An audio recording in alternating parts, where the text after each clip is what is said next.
So, what if I told you the financial finish line for your retirement isn't actually millions of dollars away? What if it's a milestone you might have already crossed without even knowing it? We're about to get into a concept that could totally change how you look at your job, your money, and maybe most importantly, your time. I mean, just let that sink in for a second. Imagine it. Not one more cent goes into your 401k or your IRA. From that day on, every single dollar you make is yours to live on, right now, today. This isn't some kind of financial fantasy. It's a real mathematical tipping point, and believe me, it is absolutely life-changing. Okay, so for most of us, this is the number that kind of haunts our financial plans, right? Over $1 million. It feels like this huge, intimidating mountain that we're told we have to spend our whole lives climbing before we're allowed to rest. And honestly, it feels impossibly far away.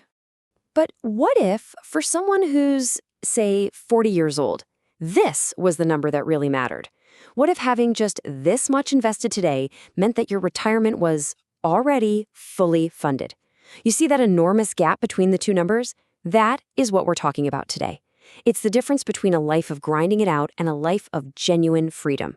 So why do we all have this belief that we have to keep saving and saving until the day we retire? Well, it comes from the traditional story we've all been told about saving.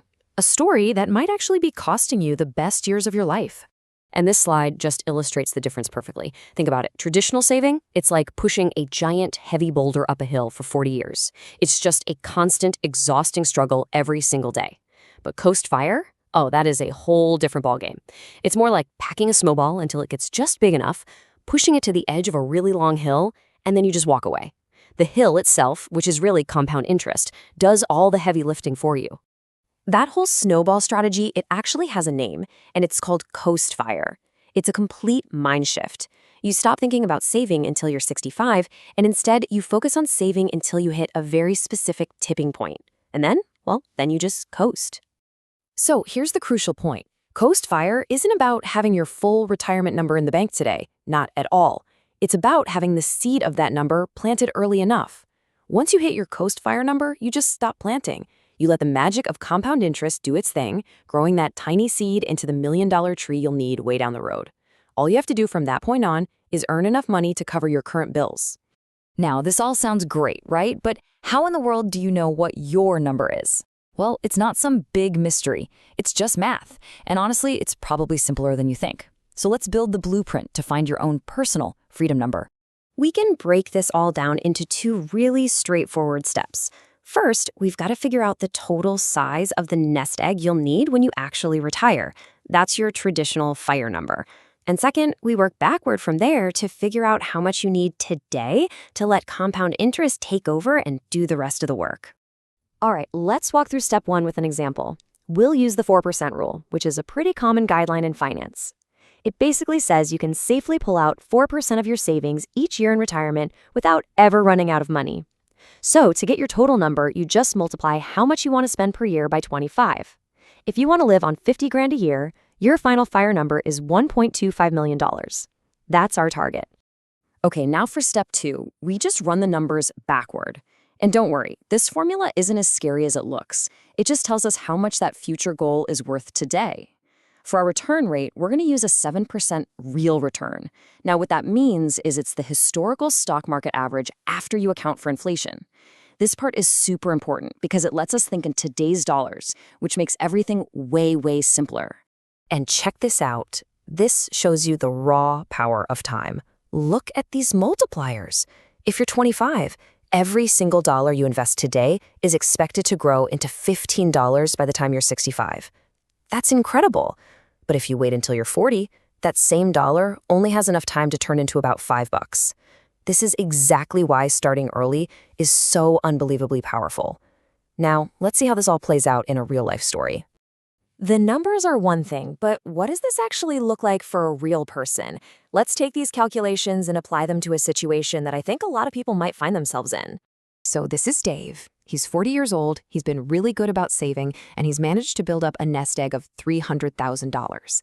But he's totally burned out. He hates his high-stress corporate job. His dream is to quit and become a carpenter, but that would only pay just enough to cover his bills, with pretty much nothing left over to save. So here's the question that's keeping Dave up at night. He is nowhere near his $1.25 million goal.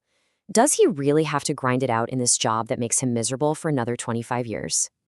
Under the old rules, the traditional way of thinking, the answer is a big fat yes. He's not even a third of the way there. But Coast Fire Math tells a completely different and pretty incredible story. Remember that calculation we did for a 40-year-old? His Coast number was only $276,000. Dave has $300,000. He hasn't just reached the finish line. He's blown right past it. He has already won the game. This changes everything for him. Dave can literally hand in his notice tomorrow. He can take that carpentry job he's always dreamed of, and as long as he earns enough to pay his rent and buy groceries, his work is done. That $300,000 snowball is already rolling down the hill, and it's on track to become about $1.6 million by the time he's 65, without him ever adding another dime. He is no longer working for his retirement. His money is now working for him. Of course, this strategy isn't some magic wand. It definitely requires discipline. And there are some risks and psychological hurdles you really have to understand before you go and make any huge life changes. Okay, first, the biggest risk by far is something called lifestyle creep. The math only works if your spending stays pretty consistent. So if you hit 50 and suddenly decide you need a yacht, well, you're not going to be on track anymore. Second, there's the mental battle. After years and years of being told to save, it can feel really irresponsible, even scary to just stop. You have to learn to trust the math and fight that little voice in your head that feels guilty for not putting money away every month. And, that leads to this really crucial point. We always talk about the risk of not saving enough, but there's a huge risk to oversaving too. The price you pay is in your present. It's the trips you don't take, the career changes you're too scared to make, the time you never get back, all to add more money to a future that's already perfectly secure. So I'll just leave you with this question to think about. This isn't just about the numbers in your bank account. It's about the years of your life. Are you trading the prime years of your life right now for some extra, maybe even unnecessary security way down the road in your old age? The math might just surprise you and tell you that you can afford to start living that life today.